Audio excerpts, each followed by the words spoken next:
Hello crafters, I'm JanB and I'm an independent stamping up demonstrator. Today I'd like to show you how to make this absolutely stunning Christmas bauble for the Christmas tree. I'm calling this a pine cone, although the first one I saw demonstrated was called an artichoke. This is a gold one, this is our red glimmer paper, this is our gold glimmer paper, and the one I'm going to make for the video is going to be in the white. I'll leave those there. So what you need is, you need a clear bauble.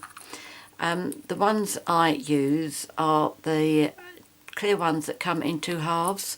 The advantage of this is that you can decorate them on the outside like this, or you could put something in on the inside. So they're very versatile and they just click together. So what you need to do is, with your white glimmer paper, take your 1-inch punch and punch out several circles. I think you probably, depends obviously how close you put these, but I think you will need about 70 of them. Then once you've done that, you need your glue dots, and put a glue dot on the top, oh, come on, of each, the back of each circle. There we go. Yep, you can see where that is, that's fine. Once you've done that, they're all the pines to go around the outside here, but you also need one for the base. So what we do on that one is we put several glue dots on here. So what I do is a couple, and I just keep turning it as I go round. I think if you get about 5 on there, that should do the job nicely. But just make sure that they are spread around. There we go, that's how mine have come up. Okay, so that goes on the base of the bauble. Now note that I'm not trying to bend the my circles or anything, I'm just doing it as I go round. So the first layer, I'm going to have to move these out of the way, I think, because obviously I got this prepared beforehand.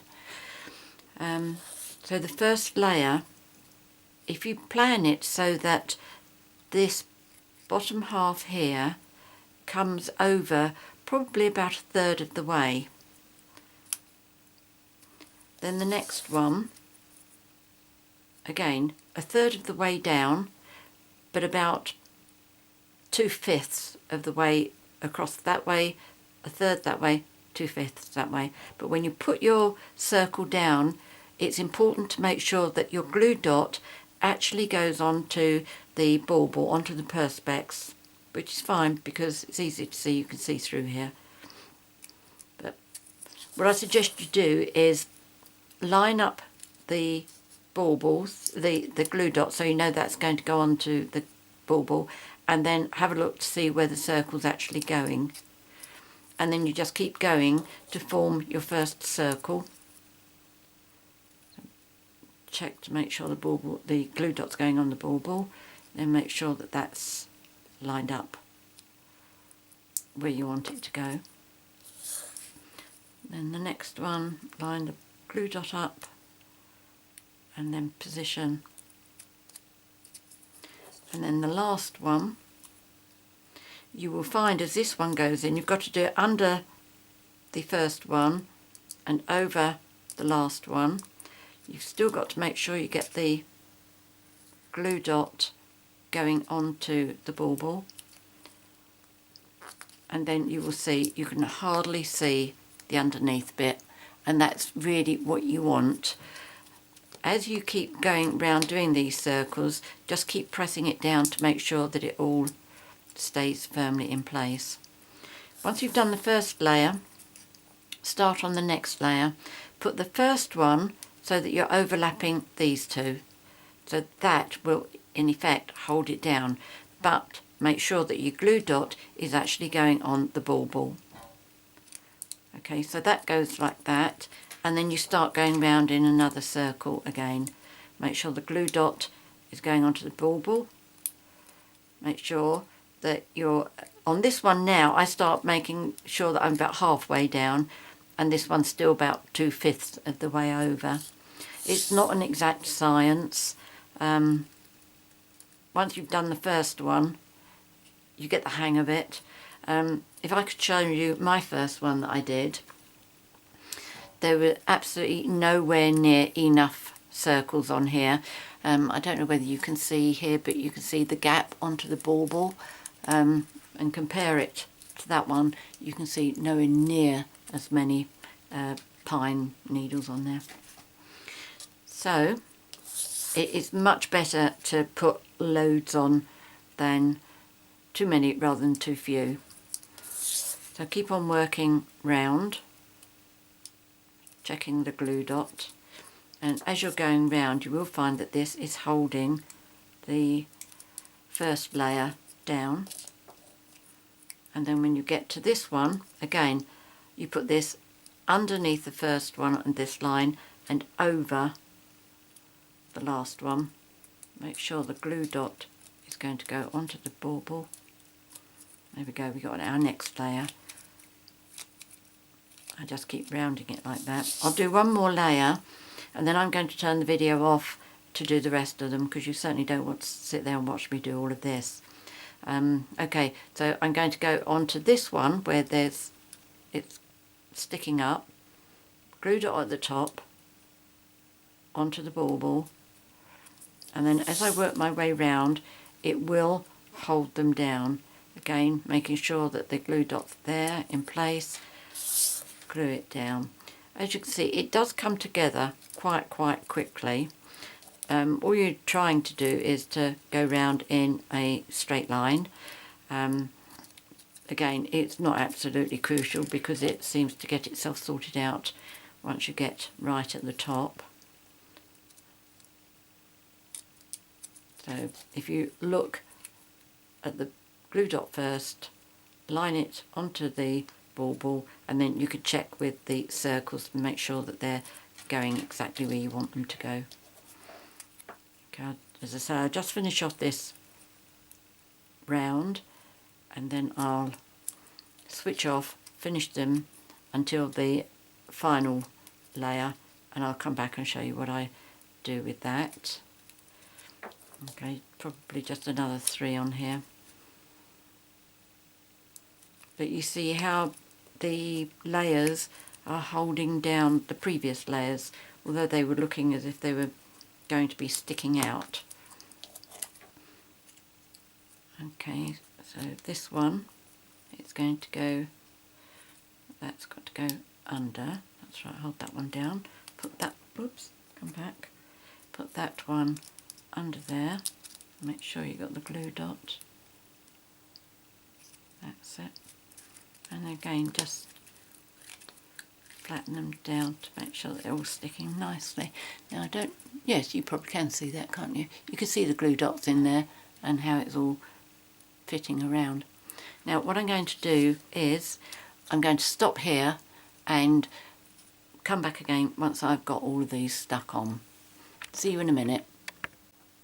Right, that's it. I've done all the way around except for this top layer.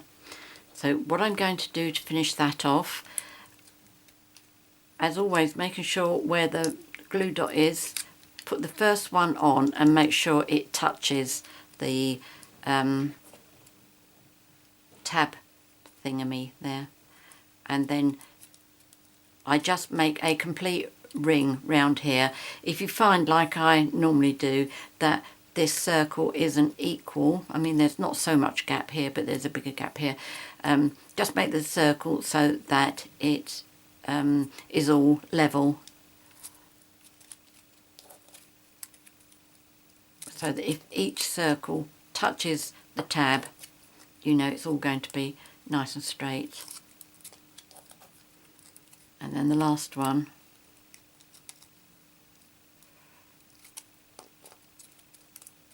over this one, under the first one, and there we have it. As I say, just roll it between your hands like that, and that just gives you the little curl that you need. Now, isn't that beautiful? Really lovely. So what I do after that is I have 2 pieces of ribbon, and this one here, it's our white taffeta ribbon. It's 3/8 of an inch, and I put 1 piece through. Now what I do, because it's not very easy to get ribbon through this tiny little hole, so I fold it, and then with my scissors push that through.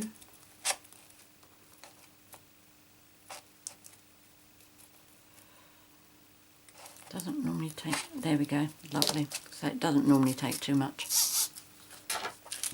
And then for the top piece, I do a flat knot so that it looks almost like a bow at the top there.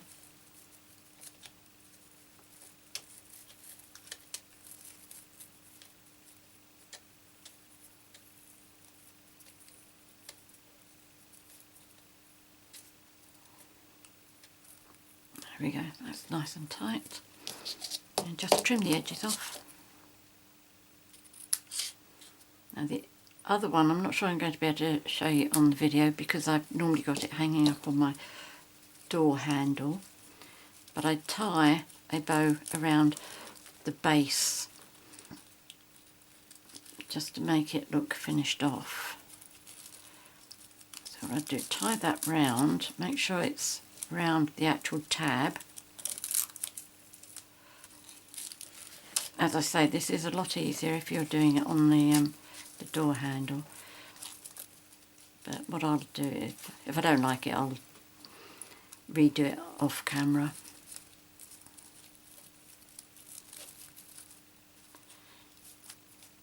There we go. That's not too bad. That's it. And then trim that bit off. Take a bit more off at that one. Come on.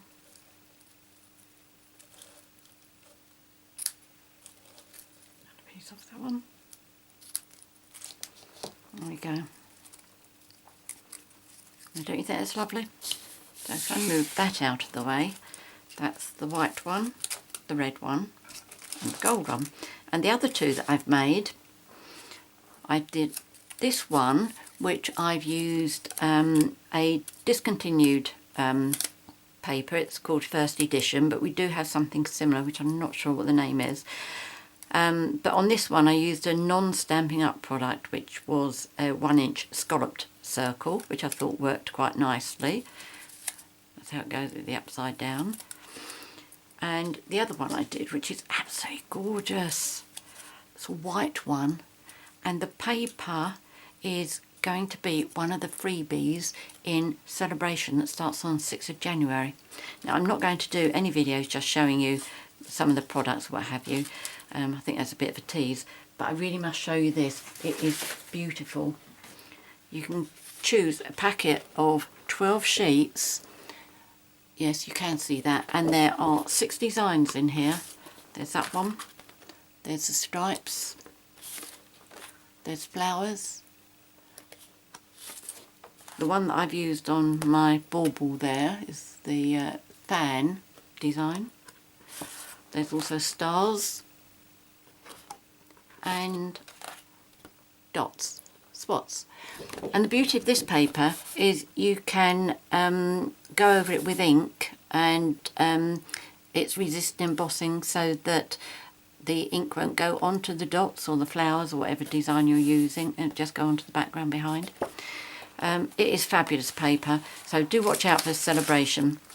It starts on 6th of January, goes through 31st of March, and basically what happens is for every £45 worth of products you buy, you can choose a free gift from the Celebration catalogue, which looks like this. I can show you this, I'm not allowed to show you the inside of it. Okay, but you must give this a try. It's absolutely gorgeous, I'm sure you agree. If you need any help, please give me a call. I'm more than happy to help you out, or email me or whatever. Many thanks for watching my video. If you've enjoyed watching, Please subscribe to my YouTube channel by clicking on the subscribe button at the top right hand side of the screen. And although I haven't used many Stampin' Up products, if you would like to order any that I have used, please click on the link below, which will take you straight to my 24/7 online Stampin' Up shop. Many thanks for joining me today. Until next time, happy crafting. Cheerio.